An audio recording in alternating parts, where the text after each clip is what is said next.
Hola, colegas de Latinoamérica, muy buenas tardes.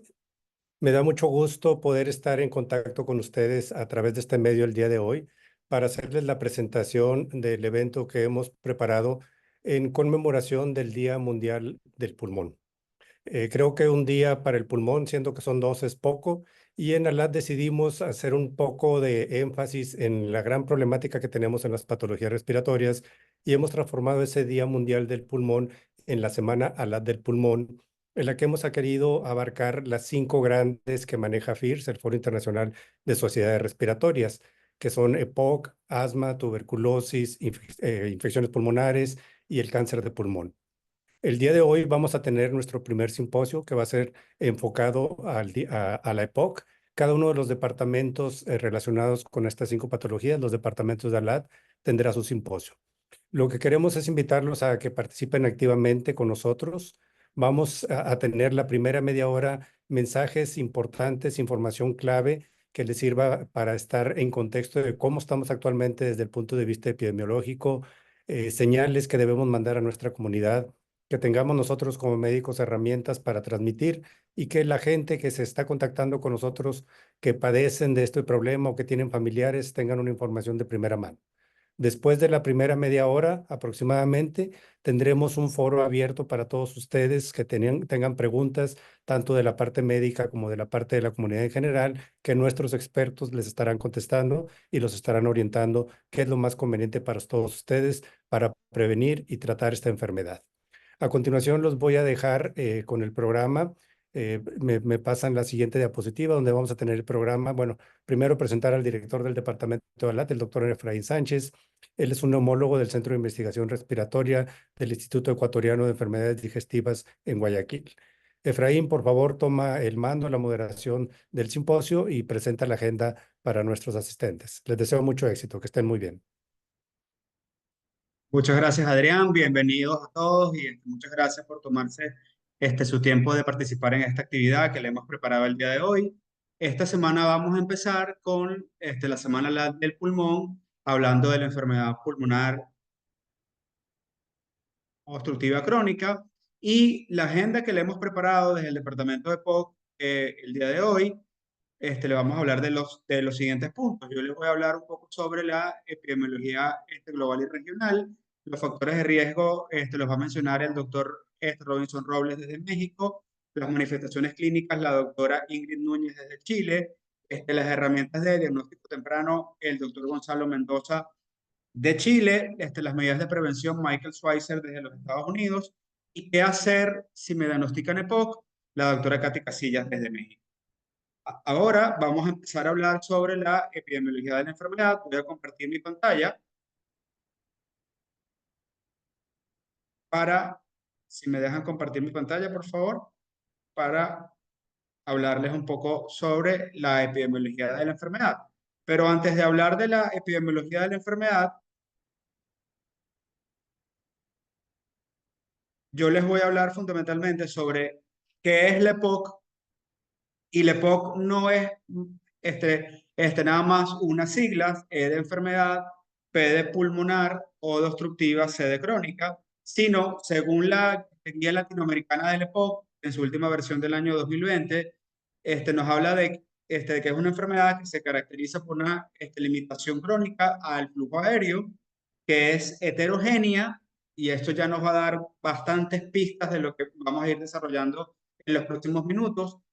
Que es heterogénea en su presentación clínica y en la evolución, que se da principalmente por la exposición al humo del tabaco, a exposición ocupacional o al combustible de la biomasa, exposición a leña, que es tan común en nuestro continente, y es una enfermedad que es prevalente, prevenible y tratable.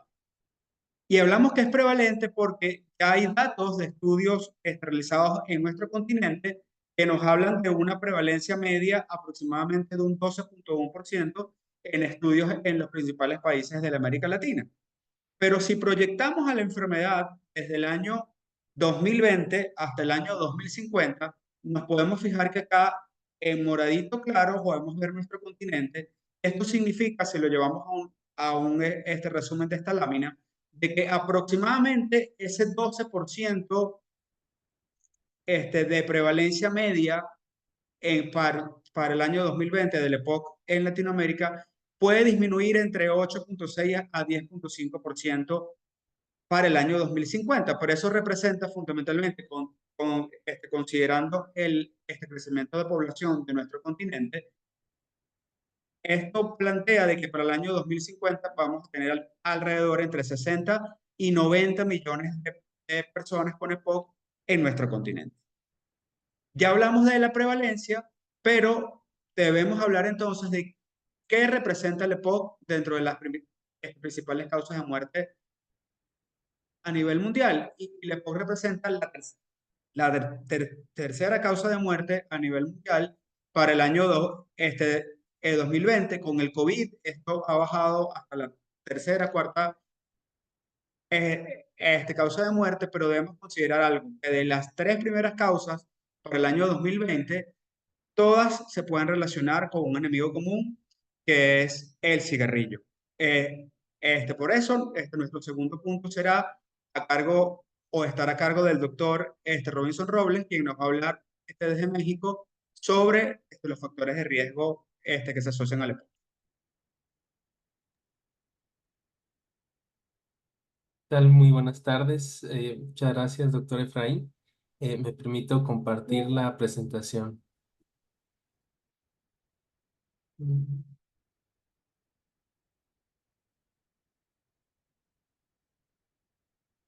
bien. Entonces, gracias por la maravillosa introducción y gracias a todos por su estancia aquí en esta charla. Y yo voy a hablar sobre los factores de riesgo y causas para el desarrollo del EPOC. Yo estoy en el Instituto de Enfermedades Respiratorias de México y bueno, como bien nos mencionó el doctor Efraín, lo esencial para desarrollar EPOC es tener dos exposiciones muy bien reconocidas y ya estudiadas, que son la exposición al humo de biomasa, de quema de leña, carbón, combustibles orgánicos o incluso estufas de petróleo, ¿no? Que esta combustión ocasiona un daño en el epitelio respiratorio y eso va a conllevar que esta exposición ocasione daño a nivel bronquial. Como podemos ver, pues, esta es la población mundial. Tenemos cerca de 8.000 millones de personas, de habitantes, ¿no? En el mundo, de los cuales 2.300 millones de personas, 2.300 millones de personas están expuestos a materia particulada mayor de 2,5. ¿Qué quiere decir esto? Que son partículas que se depositan en el epitelio respiratorio, incluso en las vías aéreas más pequeñas, ¿no? De este gran número de personas, pues están en riesgo de desarrollar la enfermedad y es particularmente importante en nuestros países en vías de desarrollo, ¿no? ¿Cómo sabemos cuándo están en riesgo? Cuando han estado expuestos aproximadamente, empezamos a sospechar cuando tienen una exposición de 10 años a estas partículas nocivas, ¿no? Aquí vemos a alguien cocinando con un fogón y dentro de una cocina con poca ventilación. O bien, también otra manera de calcularlo son 200 horas al año. ¿Qué quiere decir esto? Personas que refieren, no sé, cocinar 10 horas y tienen en un año, en una serie de 20 años, lo multiplico y obtengo este número, ¿no? 200 horas año aproximadamente, pero incluso desde 100 horas año se ha visto que existen riesgos para la salud. Y el otro muy importante y es de los más reconocidos es el fumar, ¿no? Que es la gran epidemia de nuestro siglo que ocasiona múltiples enfermedades y entre ellas pues principalmente el EPOC. Tenemos que es 1.300.000 personas o fumadores, ¿no? en el mundo que se encuentran en riesgo. Entonces, como vemos, aproximadamente un poco más de un tercio de la población mundial está expuesta a estos principales componentes dañinos, ¿no? Para la salud. ¿Y cuáles otros factores tenemos reconocidos para el desarrollo de la EPOC?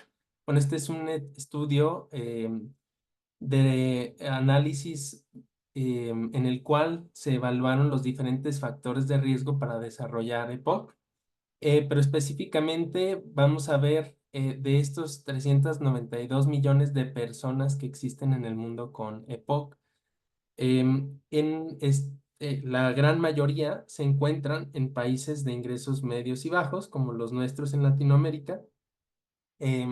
Cerca de 3.315 millones de personas con EPOC, ¿no? De estos 392 millones. Y observamos que principalmente también importa el género, ¿no? Ser hombre es más frecuente o tiene mayor proporción de riesgo de que alguien desarrolle EPOC, un hombre que una mujer. Y conforme la persona está envejeciendo, existe mayor posibilidad de que alguien desarrolle EPOC, ¿no? Esto puede ser explicado pues por la edad avanzada, la pérdida de función pulmonar. Y como observamos, los 9 principales factores de riesgo que se encontraron en este gran estudio de evaluación de factores de riesgo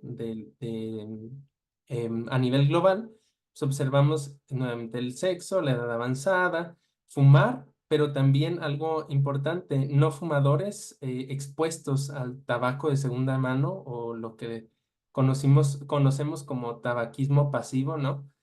También otorga riesgo para desarrollar esta enfermedad.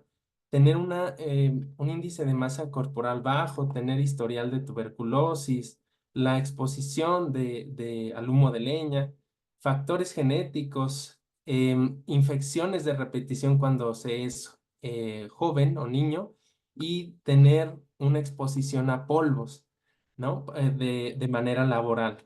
Si conjuntamos estos factores, pues tenemos algunas secciones que se pueden estar desarrollando o pueden influir para el desarrollo de la enfermedad, ¿no? Como los factores genéticos en los cuales existen deficiencias de algunas proteínas, nacer prematuro, ¿no? Por ejemplo, es cada vez más frecuente que afortunadamente niños que nacen prematuros sobrevivan y tengan una buena calidad de vida, pero inician pues con un desarrollo pulmonar en desventaja, ¿no? Y esto contribuye a que exista una menor posibilidad, una mayor posibilidad, perdón, del desarrollo de enfermedad pulmonar obstructiva crónica. También infecciones de repetición o infecciones crónicas pulmonares como la tuberculosis confieren cierto riesgo para que esos bronquios se obstruyan y haya cambios estructurales en el pulmón. Nuevas modalidades de daño pulmonar como el vapeo, por ejemplo, no solo el cigarrillo, o el consumo de marihuana, sabemos que se asocian a consumos duales de tabaco y además sabemos que la propia marihuana tiene efectos de broncoconstricción, broncodilatación, hiperinsuflación, etcétera, a nivel bronquial y pulmonar. Y finalmente un problema mundial, ¿no? Que es la contaminación ambiental, que también sabemos que influye en el desarrollo pulmonar, pero también influye en la precipitación hacia la EPOC. Entonces, de tal manera, si conjuntamos estos efectos en un serpientes y escaleras, que digamos es un juego en el cual estos factores se pueden sumar o restar, ¿no? Podemos llegar ya sea a un buen puerto o si tenemos infecciones de repetición, contaminación, pero además fumamos o estuvimos expuestos a humo de leña, pues la enfermedad se va a precipitar, ¿no? Aunado a que pueda haber factores genéticos que me puedan llevar incluso a presentar antes la enfermedad, ¿no?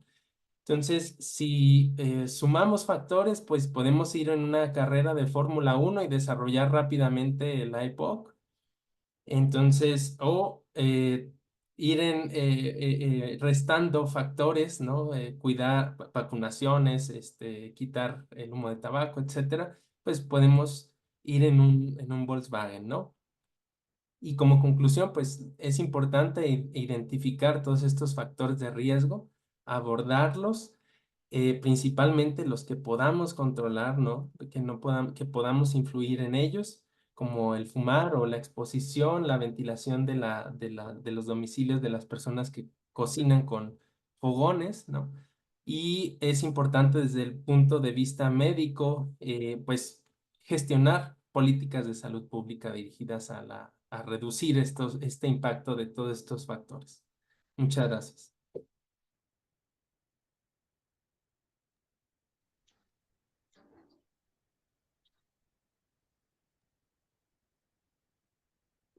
Muchas gracias, doctor Robinson. Ahora la doctora Ingrid Núñez desde Chile nos va a hablar sobre los síntomas del EPOC.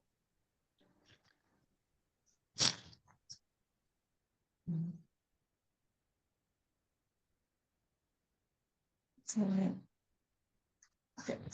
Hola, buenas tardes. Bueno, vamos a continuar con la sintomatología del EPOC. Para iniciar, vamos a mencionar estos síntomas que puede presentar un paciente en estadios o en etapas tempranas de la enfermedad. Es importante saber que en etapas tempranas esta enfermedad puede ser asintomática. De hecho, hay pacientes que ya con estudios de función pulmonar pueden tener una obstrucción característica que vamos a ver más adelante cuando hacemos el diagnóstico de EPOC y no tener síntomas. ¿Okay?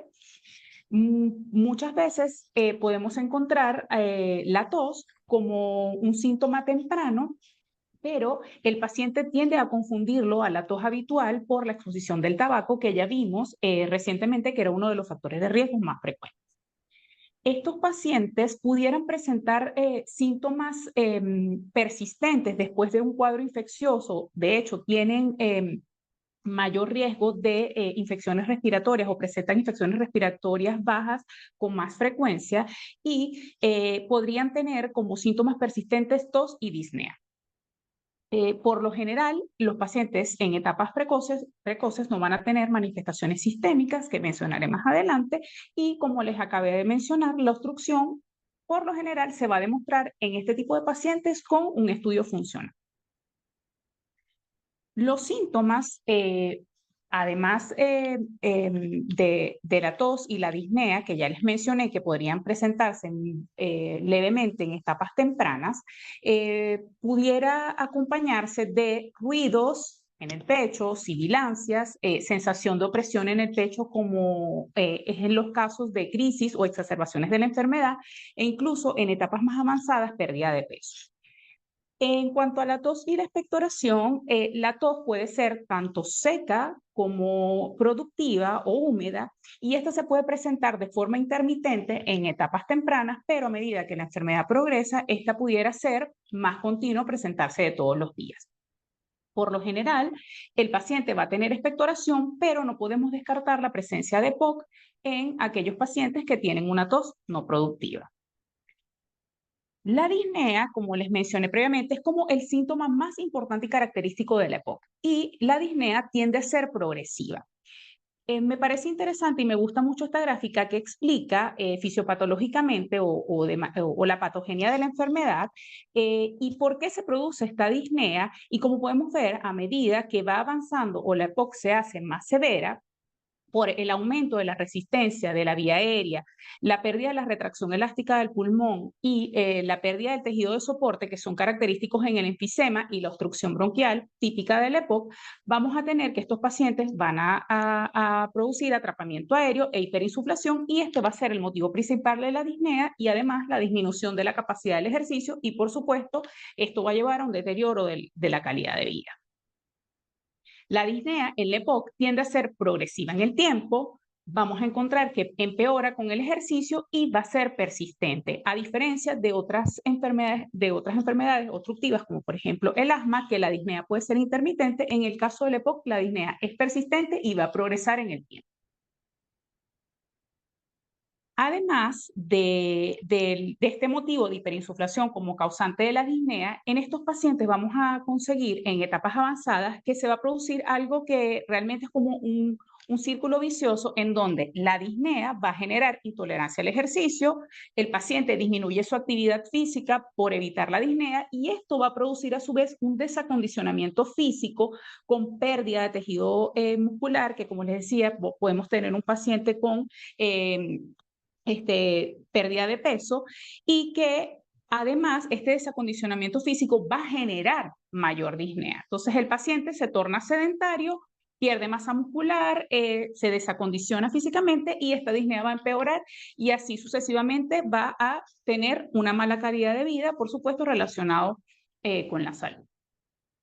En el examen físico podemos encontrar sibilancia, sobre todo en cuadros de crisis o exacerbaciones, y en etapas más avanzadas podemos conseguir pacientes con tórax en tonel, ¿verdad? Que es un aumento del diámetro anteroposterior del tórax en relación al diámetro transversal, y también podemos encontrar este paciente con un esfuerzo expiratorio o la respiración de labio fruncido, en donde vamos a tener que va a prolongar la expiración. Acá les coloqué una diapositiva con los dos fenotipos característicos que hemos conocido desde siempre del EPOC, el soplador rosado y el abotagado azul, que son como las presentaciones o cómo se presentan estos pacientes con bronquitis crónica y enfisema pulmonar respectivamente. Sin embargo, como lo mencionó Efraín inicialmente, sabemos que esta es una enfermedad heterogénea y que no todos los pacientes van a cumplir con estas mismas características o con la misma sintomatología. Esta es bastante variable y el diagnóstico va a depender principalmente de pruebas funcionales que vamos a ver a continuación. En etapas más avanzadas también podemos considerar la EPOC como una enfermedad sistémica en donde podemos tener enfermedad cardiovascular, principalmente hipertensión pulmonar o col pulmonar, alteración nutricional relacionado con el desacondicionamiento físico y en la enfermedad muscular también. Alteración neuropsiquiátrica, conocemos que hay mucha relación con depresión y ansiedad y EPOC, y la osteopenia y osteoporosis. Estas complicaciones o enfermedades sistémicas van a tener relación tanto con la enfermedad por toda la cascada inflamatoria que esta genera, así como también con los tratamientos que se usan por tiempos prolongados. Ahora vamos con el diagnóstico. Muchas gracias, Ingrid. Ahora estaremos con el doctor Gonzalo Mendoza desde Chile, que nos va a hablar sobre el diagnóstico del EPOC. Hola, muchas gracias, doctor Sánchez. Sí, yo les voy a hablar un poco de las herramientas diagnósticas, ojalá en etapas precoces de la enfermedad. Perdón, déjame. Si me dan la siguiente diapositiva, por favor. Ok. Si logramos hacer un diagnóstico precoz de la enfermedad, nos da una mayor oportunidad de modificar el curso de la enfermedad. Como ya han presentado mis colegas, la función pulmonar es como una curva de Gauss. Entonces, si diagnosticamos la enfermedad en etapas más avanzadas, donde hay un mayor deterioro del BEF1, tenemos menos alternativas o menos herramientas para modificar el curso de la enfermedad. La siguiente. Si logramos hacer un diagnóstico precoz de la patología, vamos a lograr controlar la enfermedad de mejor forma, disminuir las exacerbaciones. Las exacerbaciones son eventos que son parte de la evolución natural de la enfermedad, son aumento de los síntomas que ocurren normalmente en el curso del EPOC. También nos va a ayudar a evitar el deterioro de la función pulmonar, mejorar la calidad de vida y, por lo tanto, mejorar la sobrevida de la patología. La siguiente. Actualmente, el punto clave es tratar de sospechar y hacer una búsqueda activa de las personas con factores de riesgo que tengan o no tengan síntomas respiratorios. Si ven el dibujo superior, actualmente el diagnóstico del EPOC lo hacemos cuando el paciente ya tiene una carga de síntomas importantes y ya ha ocurrido un periodo de deterioro de la función pulmonar. Si logramos mover esta aguja, como se ve en el dibujo de abajo, lograr hacer un diagnóstico más precoz de la patología, cuando nos queda más función pulmonar remanente en el paciente y quizás los síntomas respiratorios son menos, vamos a tener mucho mayor tiempo para poder incidir en el curso normal de la enfermedad.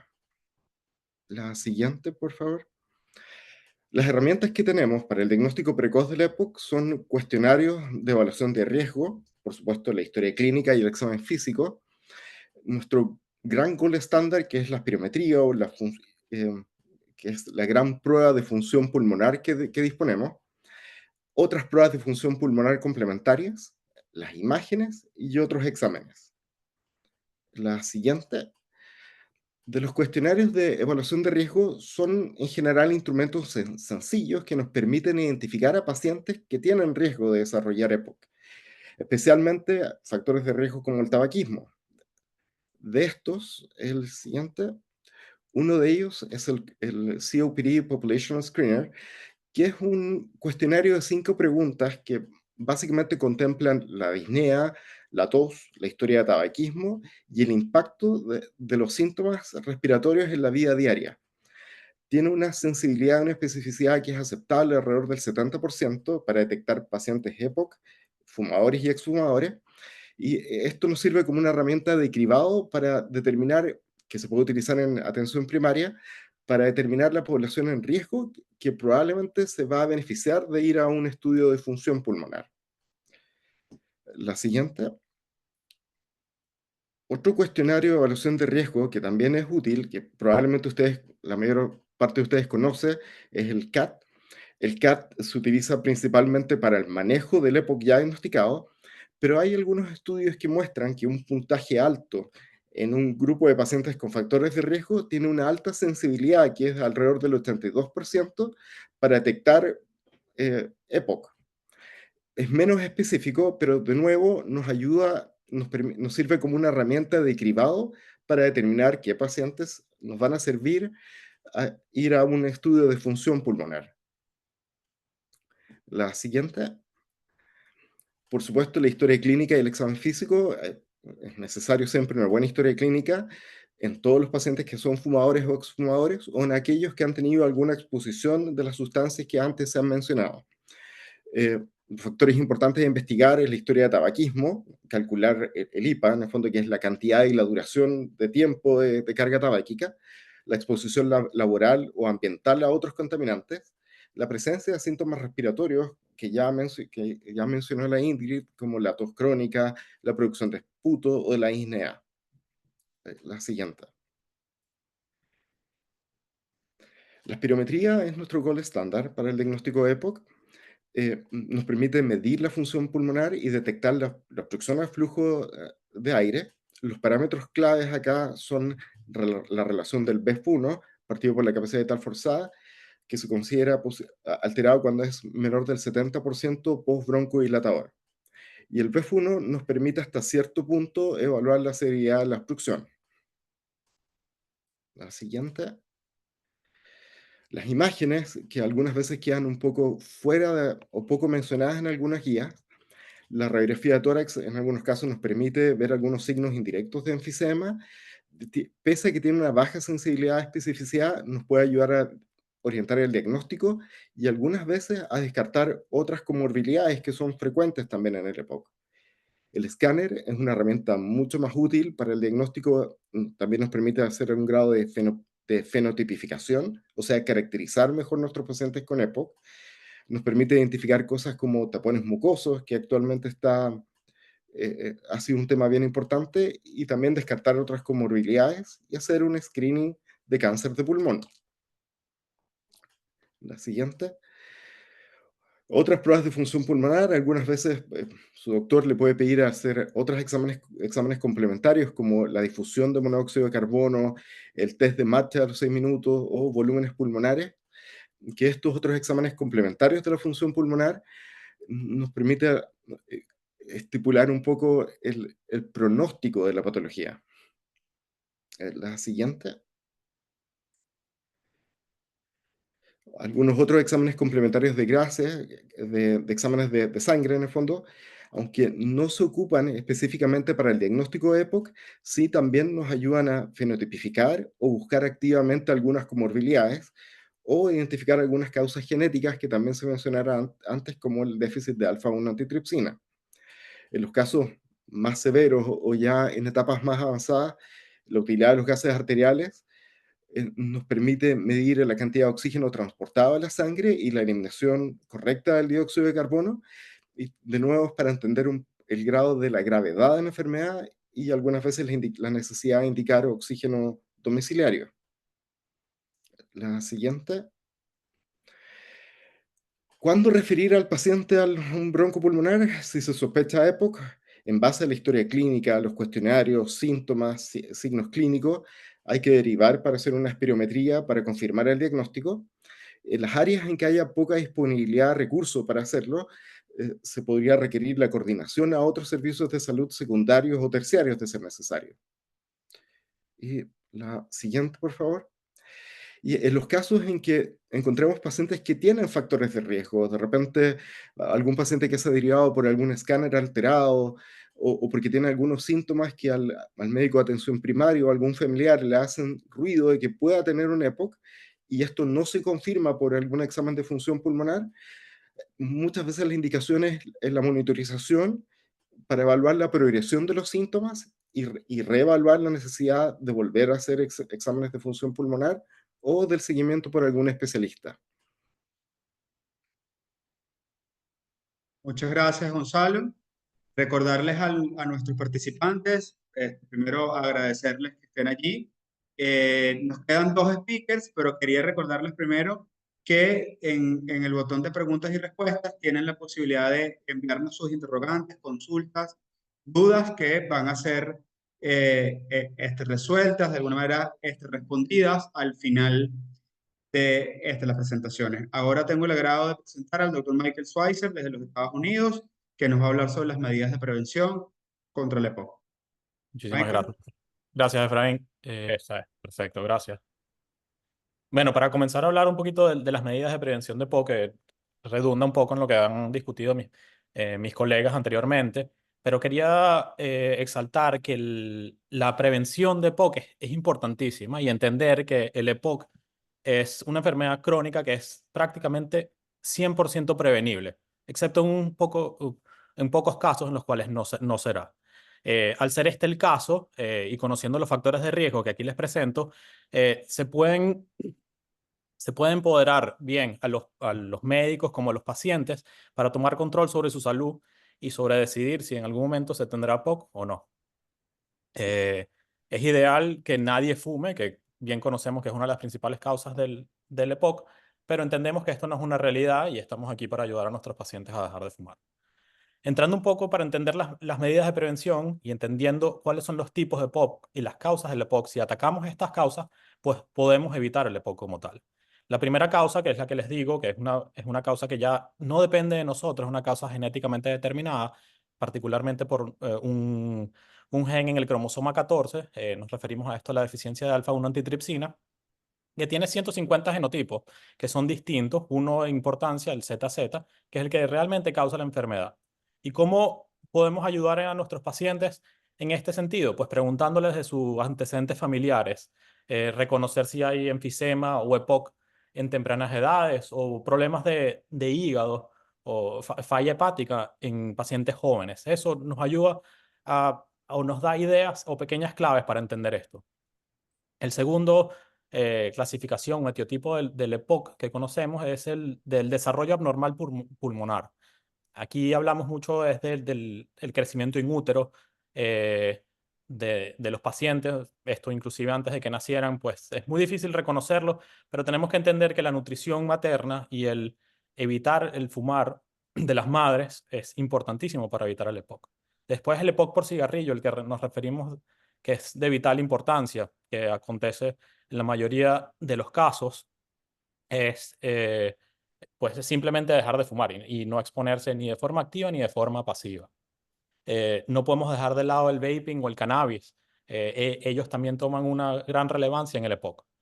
El otro, y nuestros colegas de la LAT han resaltado bastante en su estudio de platino, es el EPOC por biomasa y contaminación. Básicamente, la quema de biomasa, leña, carbón y el uso de eso en nuestras cocinas, pues pone bastante en riesgo a nuestros pacientes.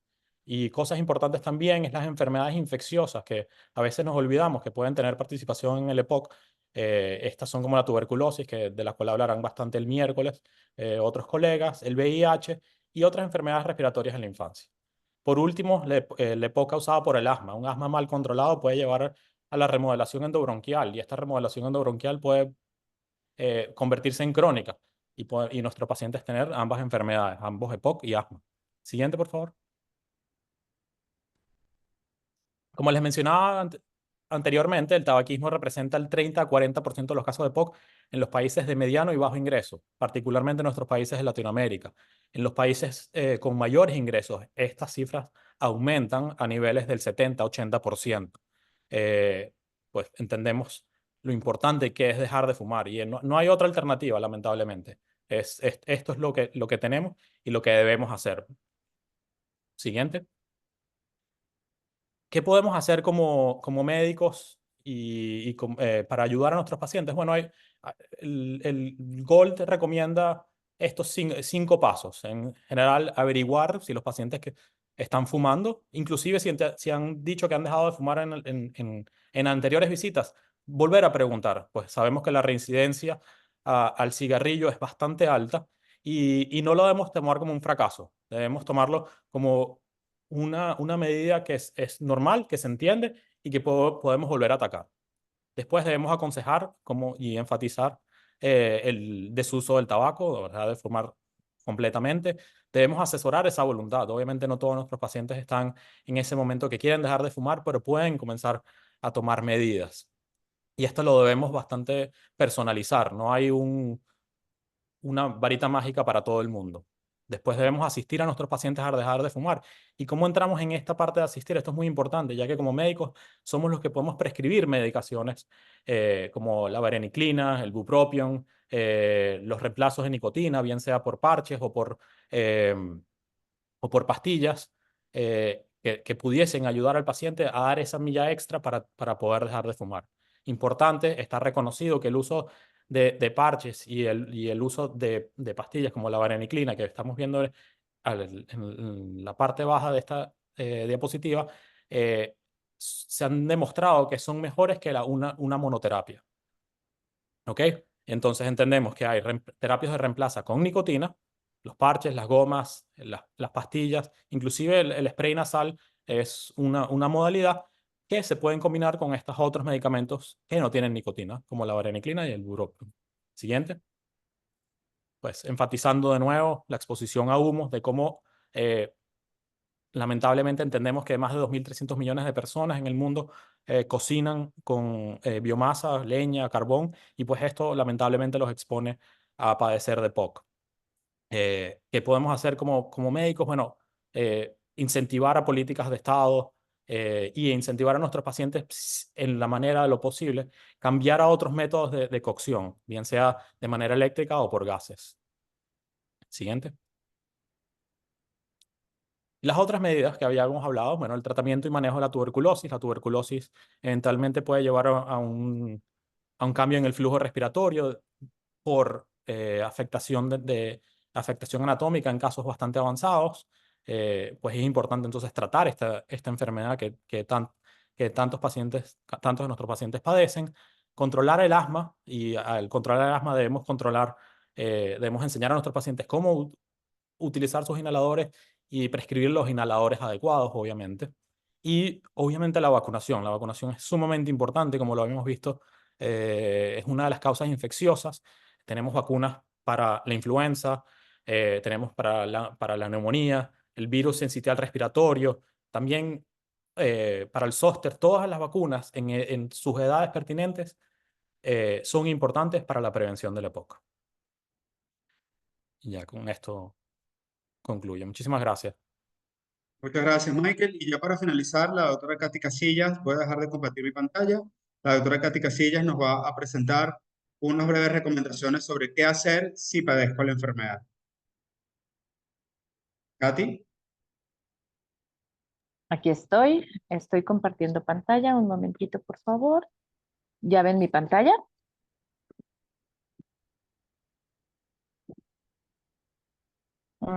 ¿Se ve mi pantalla? Creo que no. Sí, doctora. Ah, perfecto. Muchas gracias. Bueno, pues, ¿qué vamos a hacer si nos diagnostican EPOC? Primero que nada, no espantarse, ¿no? O sea, como pacientes tenemos que saber que es una enfermedad, pues que sí, efectivamente es una enfermedad grave, como ya dijeron los ponentes anteriores, es una enfermedad grave, pero es una enfermedad que tiene tratamiento, tiene manejo, y si el paciente se apega y tiene una adherencia adecuada al tratamiento, le va a ir muy bien, así que no se angustien. Es una enfermedad crónica como la diabetes, como la hipertensión, por lo tanto, debemos saber que necesitamos llevar tratamiento continuo, tenemos que tener un muy buen apego para tener buenos resultados y entonces de esta manera preservar la función pulmonar. Aquí todo está en la función pulmonar, en lo que nuestro pulmón tiene la capacidad de respirar de forma adecuada y evitar las infecciones.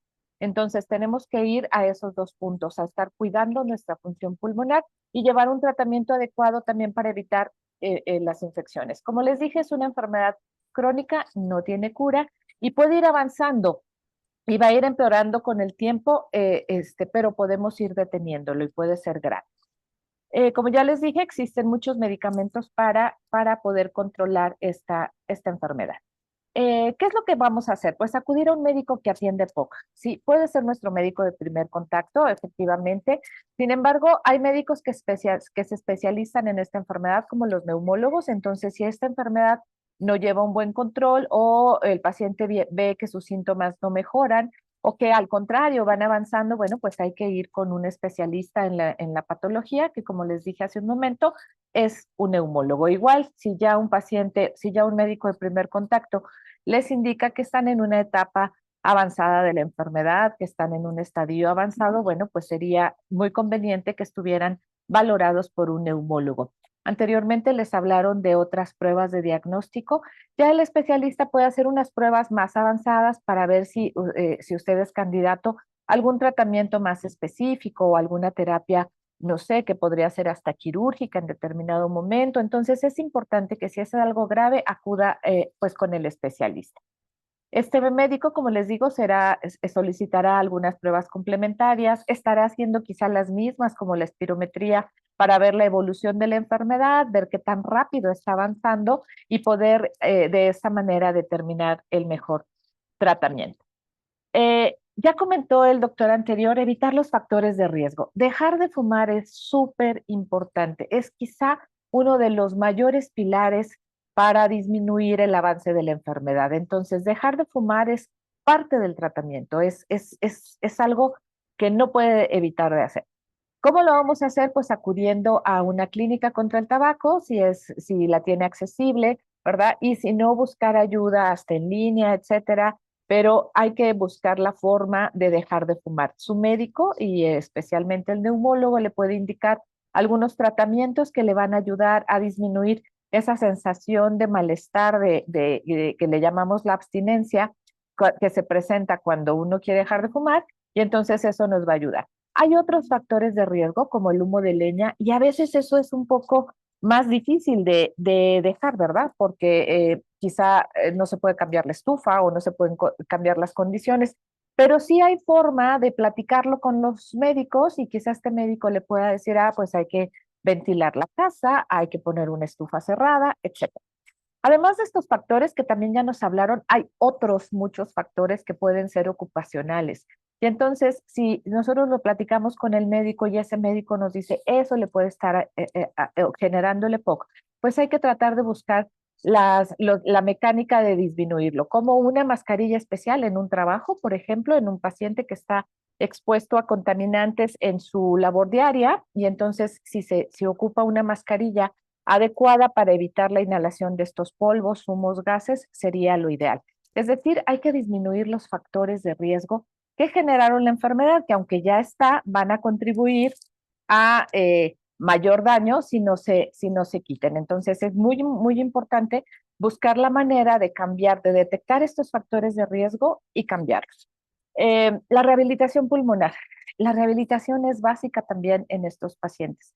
Entonces, nosotros como médicos tenemos que indicar al paciente qué ejercicios puede hacer.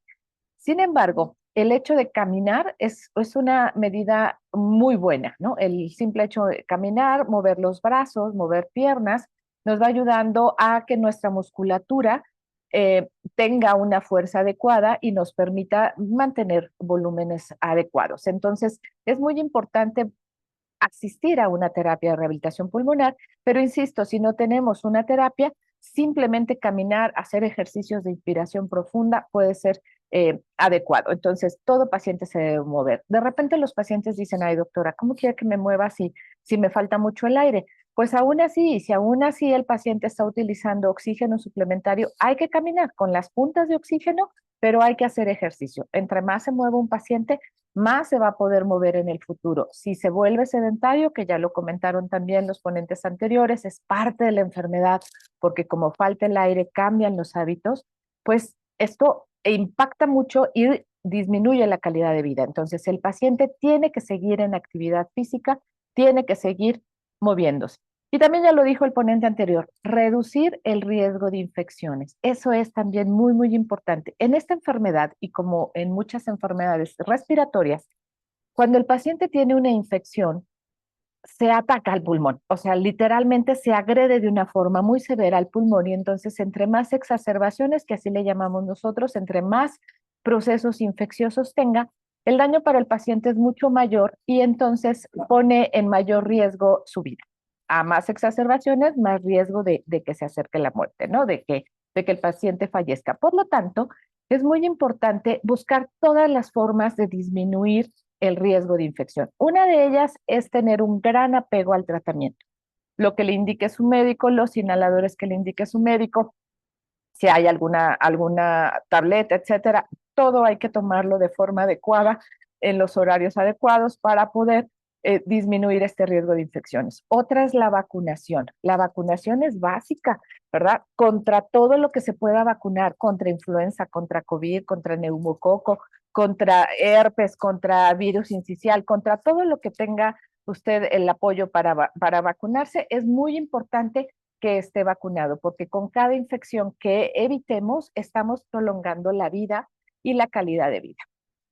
En general, hay que hacer estilos de vida saludables, empezando por la dieta. Hay que tomar antioxidantes. Estos pacientes de EPOC tienen mucho acúmulo de radicales libres por ser una enfermedad inflamatoria y entonces necesitamos consumir antioxidantes. De por sí, todos tenemos que consumir antioxidantes, aunque no estemos enfermos, ¿verdad? Es lo aconsejable, pero un paciente con EPOC todavía más. Entonces hay que consumir frutas, verduras, hay que llevar una dieta balanceada.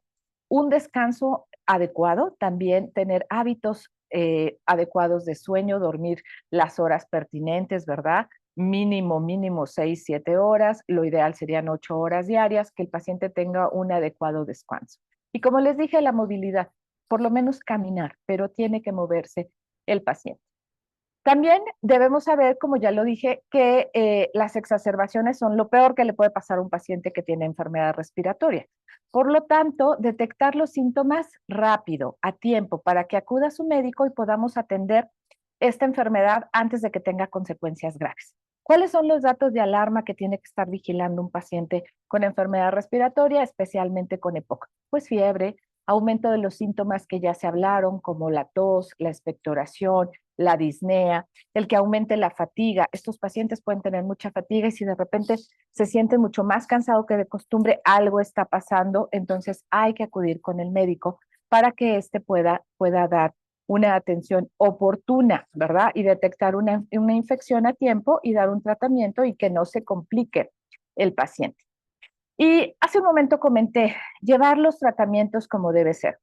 La mayoría de nuestros manejos son con inhaladores. Nosotros tenemos una gran ventaja como neumólogos o como personal que manejamos la vía aérea porque tenemos contacto directo con ella. O sea, el medicamento va directamente a la vía respiratoria a través de los inhaladores. Esto nos permite usar dosis adecuadas sin que haya tantos efectos secundarios y esto es maravilloso. Sin embargo, hay que aprender a utilizar estos inhaladores. El médico tiene la obligación de explicarle, de darse el tiempo de explicarle cómo usar el inhalador. Sin embargo, lo hemos visto muchas veces que aunque explicamos al paciente, pues a veces el paciente está entre nervioso por la enfermedad, entre apurado porque ya se tiene que ir o fastidiado porque estuvo esperando la consulta, lo que sea, no nos entiende de forma adecuada o nosotros no explicamos de forma adecuada. Entonces, hay muchos tutoriales en el internet, ustedes se pueden meter a YouTube, buscar cómo se utiliza uno u otro inhalador o preguntarle a su médico, no entiendo. Yo lo que le pido a mis pacientes es que en la siguiente consulta lleven el inhalador y lo usen ahí delante de mí para que yo vea cómo lo están utilizando. Esto puede ser, a veces no hay tiempo, pero insisto, ustedes pueden preguntar, doctor, ¿lo estoy utilizando adecuadamente? ¿Lo estoy armando? Algunos de ustedes lo tienen que armar, ¿lo estoy armando de forma adecuada? Porque eso es un punto muy importante para el éxito de la terapia. Puede ser el mejor inhalador y su médico tuvo el acierto de darle lo mejor, lo que a usted le corresponde, pero si no se utiliza bien, pues es como si no estuviera tomando nada. Entonces es muy importante aprender el uso adecuado de los inhaladores y las medidas que se tienen que dar. De forma general, yo les puedo decir que pues se enjuaguen después de utilizar su inhalador para que no haya irritación en garganta, con medio vasito con agua, hacer gárgaras, hacer buches, etcétera. Pero las medidas generales se las dará su médico. También a algunos pacientes les cuesta trabajo usar los inhaladores y nos podemos ayudar de un tubito que se llama aerocámara. Esto nos permite que facilita el uso de algunos inhaladores, no todos se pueden utilizar así, pero bueno, también si su médico se le indica, aprender cómo usarla, cómo lavarla, etcétera, ¿verdad? Y atender todas las comorbilidades. La mayoría de nuestros pacientes, que son pacientes adultos, ¿verdad? Aparte de POC, pueden tener hipertensión arterial, pueden tener diabetes y pueden tener algunas enfermedades cardiovasculares. El principal factor de riesgo, como ya vieron ustedes en los ponentes anteriores, ¿verdad? Es el tabaquismo. Y el tabaquismo también genera enfermedad cardiovascular. Entonces, no es nada raro que el paciente tenga varias enfermedades al mismo tiempo que POC. Hay que atenderlas todas. Tenemos que atender todas las demás enfermedades para que la evolución del EPOC sea lo mejor posible. Asimismo, hay que atender el EPOC para que la diabetes, para que la hipertensión, para que la enfermedad cardiovascular también estén mejor controladas. Creo que esa es la última. Muchas gracias. Muchas gracias a la doctora Casillas. También queríamos aprovechar esta presentación para promocionar nuestro congreso del año que viene, que va a ser en Cancún, México, el 18 Congreso ALAT. Y tenemos muchísimas preguntas, darle las gracias a los expositores, miembros del departamento y felicitarlos por las presentaciones. Hay muchísimas preguntas, hemos decidido quedarnos unos 5 o 10 minutos adicionales para ir respondiendo algunas de las interrogantes. Tenemos prácticamente, sale a minuto por respuesta, porque hay 15 preguntas exactamente y hay quizá unos 15 minutos unos 15, 20 minutos para responder.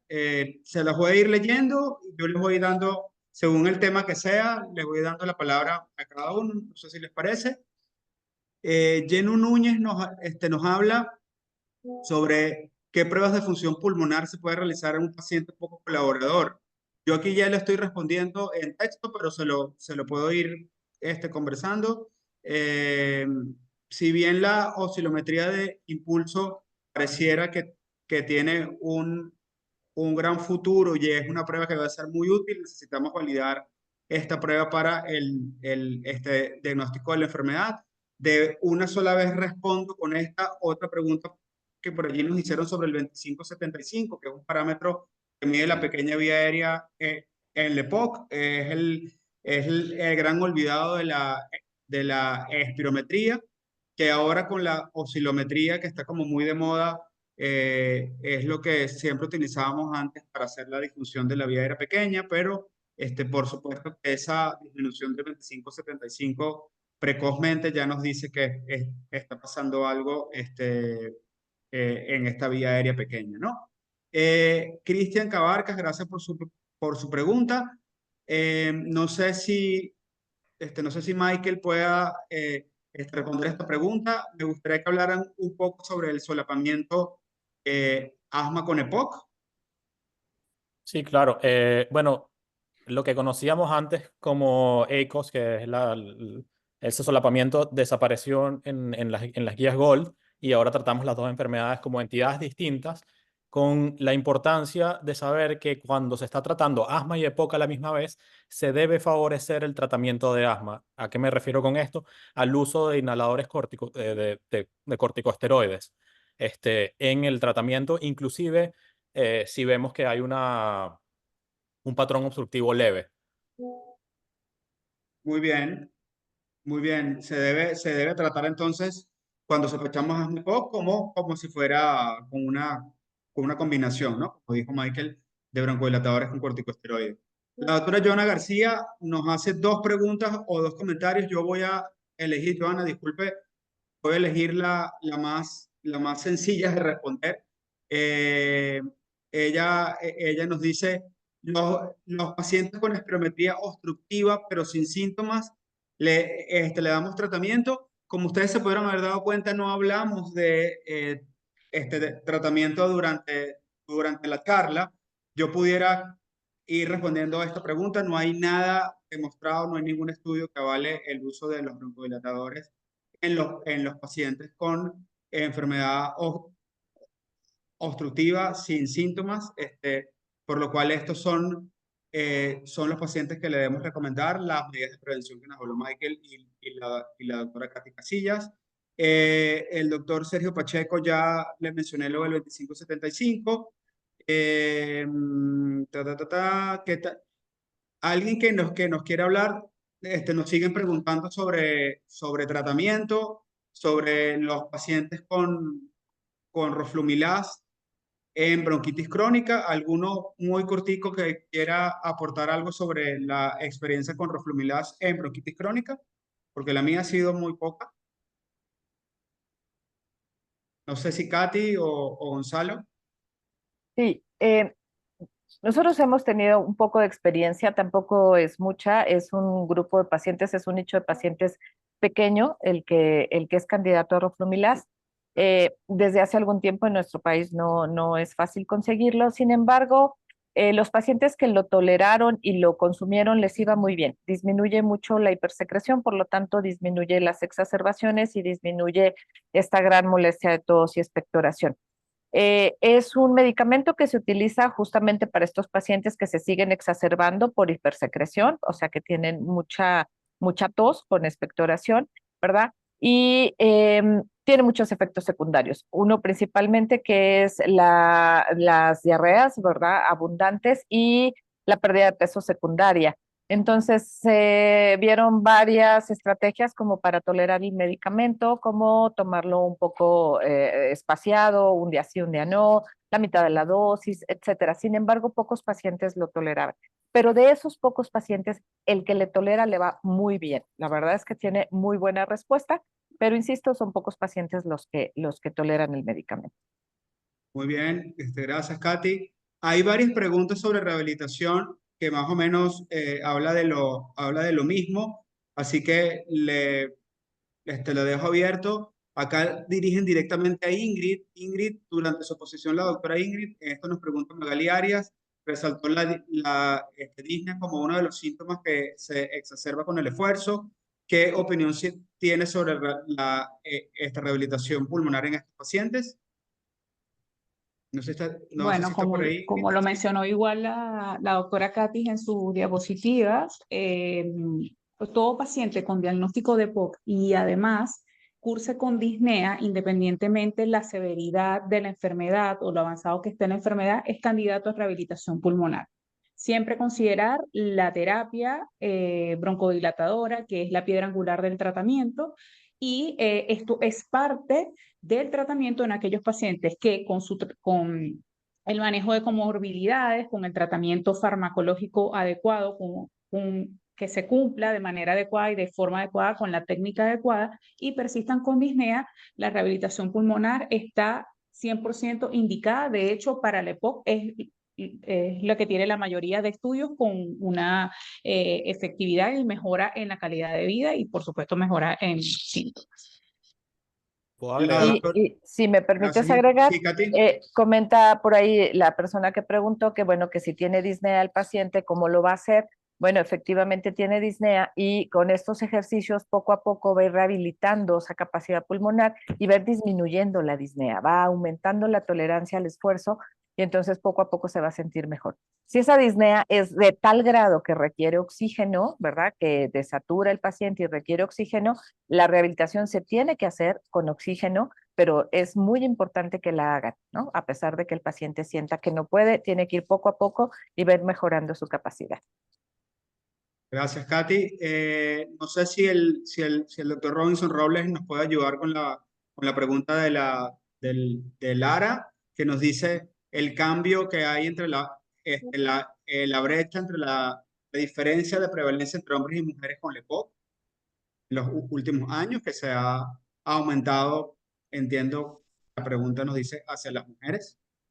Sí, es precisamente hay una tendencia, ¿no? Hacia el incremento en la prevalencia de POC en mujeres por el consumo también incrementado a nivel global de tabaco. Pero pareciera existir aún así, como vimos estas diferencias entre hombres y mujeres, de existir una mayor susceptibilidad en los hombres y específicamente a etapas o edades tempranas en ellos, ¿no? Entonces, pero sí, específicamente hay un incremento en las número de mujeres que tienen EPOC, además de el rol, ¿no? Que existe en nuestros países en vías de desarrollo, que tienen las mujeres que cocinan con compuestos de biomasa, ¿no? Leña, carbón, etcétera, que son las que se exponen más tiempo a estos productos o a este humo.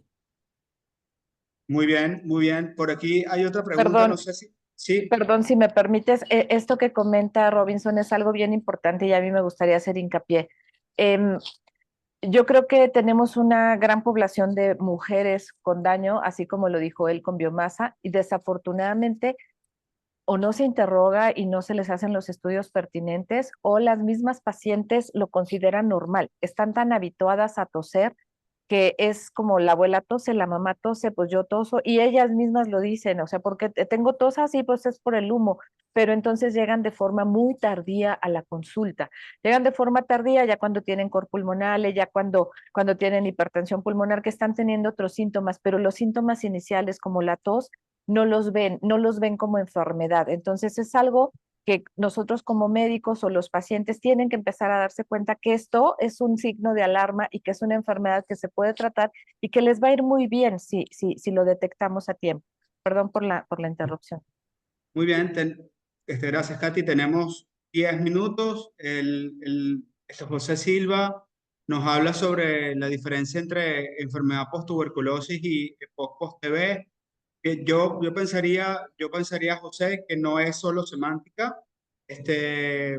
aunque ahorita salió en la revista Respirar, en la revista ALAT, un documento muy interesante sobre enfermedad pulmonar post-tuberculosis. Pensaría yo que si bien es distinta la EPOC por tabaco a la EPOC post-TB, tenemos que evaluar fundamentalmente la limitación crónica al flujo aéreo post-tuberculosis como una enfermedad diferente a la producida por el tabaco y a la producida por la biomasa. Eh, por acá también me preguntan sobre el riesgo de los fumadores pasivos. No sé quién se anima a responderla.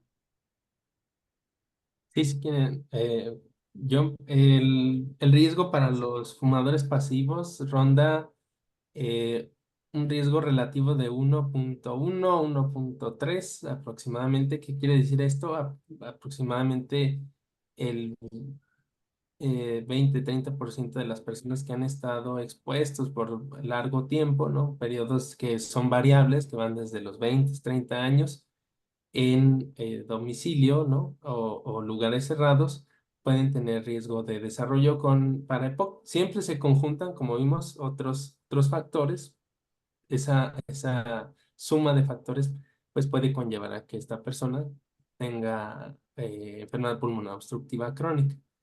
Entonces, es algo importante, ¿no? Que tenemos que tomar en cuenta para, pues, también proteger a la gente o los niños principalmente que están expuestos al cigarrillo de segunda mano o el famoso tabaquismo pasivo. Muy bien, tenemos otras preguntas muy interesantes. No sé si Gonzalo está por allí sobre espirometría.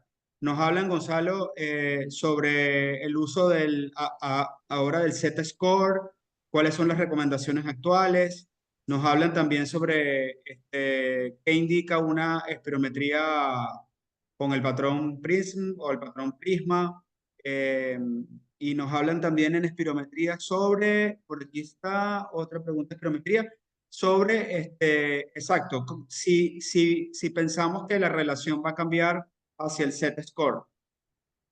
Y el 25-75 también pregunta. No sé si son muchas preguntas al mismo tiempo, Gonzalo, pero pudieras dar algunos tips allí.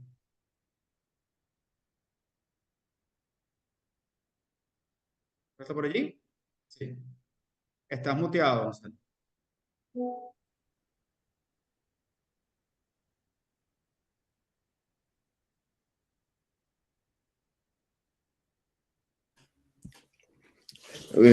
Perdón.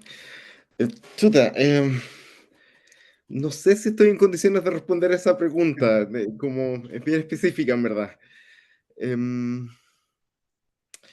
em, Si quieres, yo te puedo ayudar con la de la Prisma.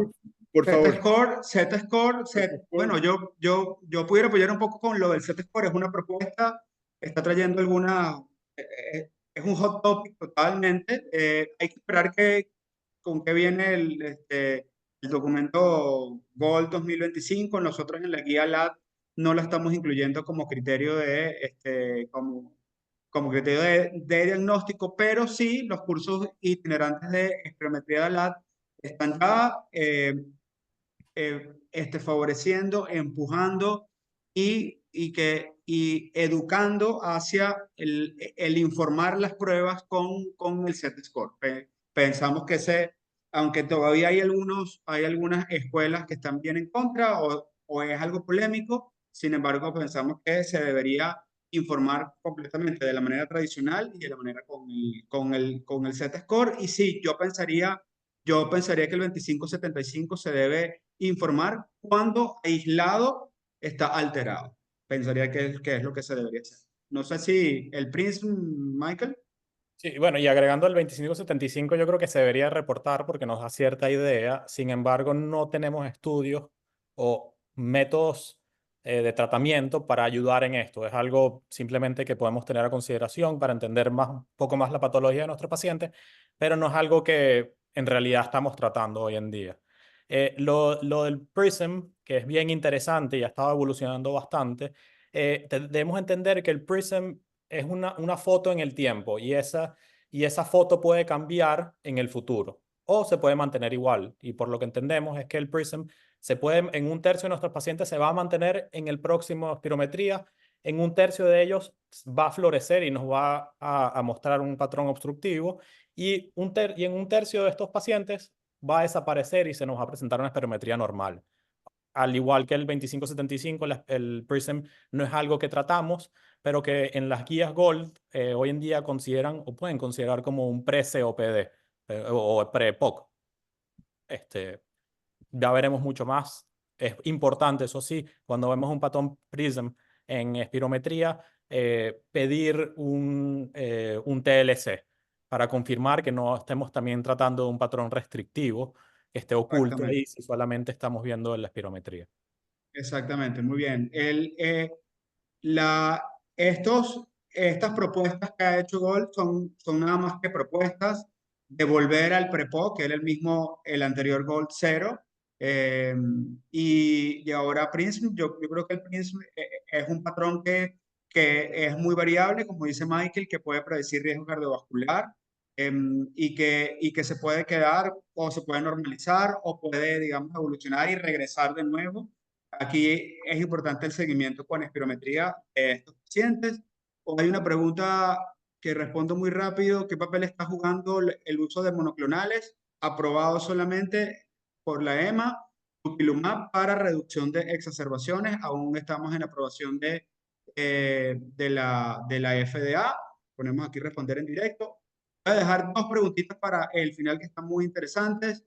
Evidencia científica de los antioxidantes en EPOC. Esto es un tema bastante polémico, bastante hot topic, pero ahí hay una revisión sistemática el año pasado que nos hablaba de reducción de síntomas, reducción de duración de síntomas de exacerbaciones con carbocisteína.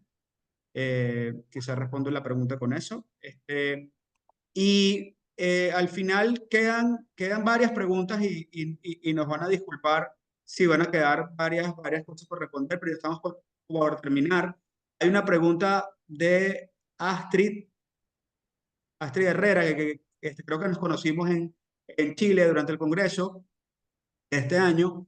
¿Qué indicaciones hay que darles a los pacientes cuando hay alarmas por calidad de aire? Yo creo que esto es muy interesante, sobre todo ciudades que tienen estos sistemas. Santiago, ella nos mostró, creo que un trabajo en Bogotá, Ciudad de México. ¿Qué indicaciones debemos darle? No sé si alguno de ustedes quiere aportar algo cuando hay mala calidad de aire a nuestros pacientes con EPOC. Pues en general, no nada más para los pacientes con EPOC, cuando hay mala calidad de aire se invita a pues que no estén en el aire ambiente, ¿verdad? O sea, no estén no en el aire ambiente, sino en la calle, ¿no? O sea, no estén en expuestos o más expuestos. Obviamente que no hagan ejercicio en la calle, ¿no? Al aire libre, ¿no? Entonces es evitar un poco en los días que están altos los niveles de contaminación, estar al aire libre. No sé si Robinson quiere comentar algo más, pero básicamente es eso, no hacer ejercicio y no estar de preferencia ahí, no salir, pues. Y básicamente son las recomendaciones esenciales. En realidad hay poca información sobre el uso de mascarillas, por ejemplo, ¿no? Pero algo importante pues es monitorizar siempre esa calidad del aire, ¿no? Que los pacientes con enfermedades respiratorias en general siempre deben estar atentos a la calidad del aire. Sabemos que cuando mayor concentración de partículas de contaminación se acumulan, generalmente son los meses de verano, que suelen tener menos vientos en general las ciudades. Eso hace que se acumule la contaminación en general y también pues regularmente no hay lluvias, ¿no? Entonces eso también contribuye a una mala calidad del aire, entonces hay que estar más. Muy bien, Robinson. Y la última pregunta que creo que podemos responder todos, o les propongo que respondamos todos, es, la hace Kelly Castillo. No, Kelly Castillo ya nos habló de PREPOC. Ya esta te la respondimos, Kelly, de alguna manera. Voy a finalizar acá, pero por acá hay una pregunta muy interesante de Fernando Pavetti. ¿Qué estrategias para que podemos seguir para que el EPOC sea una enfermedad más conocida para la población general, así como enfermedades frecuentes como la diabetes, la hipertensión arterial? Muchos de mis pacientes, el doctor comenta, muchos de mis pacientes creen que les diagnosticamos una enfermedad rara. ¿Qué podemos hacer? ¿O qué deberíamos hacer? Además de actividades, yo puedo comenzar, actividades como esta ayuda muchísimo a comunicar. Yo pienso que los médicos tenemos una gran responsabilidad de ser motores de cambio, y esos motores de cambio ahora tenemos muchas alternativas o como muchos medios como para comunicar, ¿no? Yo pienso que debemos ser activos desde redes sociales, desde canales de YouTube, participar en actividades de educación médica continua también, pero de educación a los pacientes, involucrar a los pacientes y a los cuidadores en todas las actividades. No sé si tienen algo adicional, más de política Sí, pública, quizá, ¿no? claro, o sea, además de eso, por ejemplo, acá en Chile. Yo creo que esta educación continua es importante, sobre todo en la atención primaria, que la mayoría de los pacientes llega a la atención primaria y afortunadamente, por ejemplo acá, nosotros tenemos en todos los sitios, en la mayoría de los sitios de atención primaria, espirometrías y como lo mencionamos acá, la espirometría es la forma de hacer diagnóstico de POC, conociendo los factores de riesgo que muy bien se explicaron, la sintomatología del paciente, se puede hacer más espirometría ya que se cuenta con el recurso y por supuesto hacer más diagnóstico. La estrategia yo creo que es, como lo acaba de decir Efraín, educación, educación, educación, tanto en atención primaria como a la población en este tipo de actividades o redes sociales que está súper de moda en la actualidad. Sí, yo creo lo mismo, es educación, educación para los médicos, educación para la población y algo que yo quiero volver a decir, ¿verdad? Ya lo comenté hace rato, los médicos tenemos que interrogar esos factores de riesgo, ser muy claros y buscar todos los factores de riesgo, cualquier polvo, gas, humo que pueda estar generando esta enfermedad y si cumple estos criterios, pues hacer las espirometrías. Nosotros aquí en la Ciudad de México, el médico de primer contacto no tiene fácilmente el acceso a las espirometrías. Por desgracia, es una gran ventaja de Chile que a mí me encanta, ¿verdad? Nosotros no lo tenemos, pero bueno, nosotros para promover el diagnóstico de esta enfermedad deberíamos de estar hablando con nuestras autoridades, ya lo hemos hecho, pero insistir en que los médicos de primer contacto deben de tener una espirometría o que debe ser un estudio de uso más común para la población en general. Pero insisto, si así como lo comentó Efraín, si en las redes sociales, si en los canales que podamos hablamos de esta enfermedad, el mismo paciente va a buscar la ayuda, ¿no? Cuando tenga esos síntomas. Sí, yo agregaría que también es importante no generar un estigma sobre los pacientes, en el fondo. Muchas veces se ve o se tilda al paciente que tiene un EPOC, sobre todo cuando ha fumado, que es culpa de él la enfermedad. Quizás es discutible eso, pero no es necesario generar un estigma. Y eso también permite al paciente compartir su experiencia con el grupo que lo rodea, y eso crea una conciencia a nivel de la población de la enfermedad. De acuerdo. Michael. Y bueno, creo que tú lo mencionaste, las medidas de salud pública. Hemos visto por primera vez como un país como Nueva Zelanda en el 2030, si no estoy equivocado, va a prohibir completamente la venta de cigarrillos. Entonces, medidas así de salud pública, pues inevitablemente nos ayudarán como neumonólogos o neumólogos a ver menos y menos esta enfermedad, si Dios quiere. Bueno, yo agregaría, justamente como el doctor Gonzalo nos compartía, es importante también fomentar este apoyo o esta red de apoyo que en otras enfermedades se hace, por ejemplo, ¿no? Como en cáncer, ¿no? Fundaciones, es muy común ver fundaciones en cáncer, enfermedades raras, etcétera.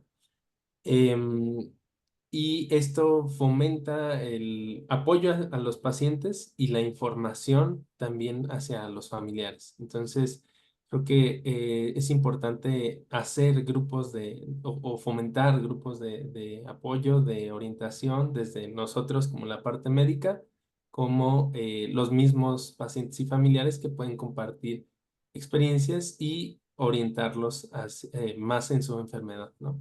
Y el resto, pues, de las intervenciones que todos hicieron, pues, me parecen sensacionales, ¿no? La comunicación y la educación es lo esencial.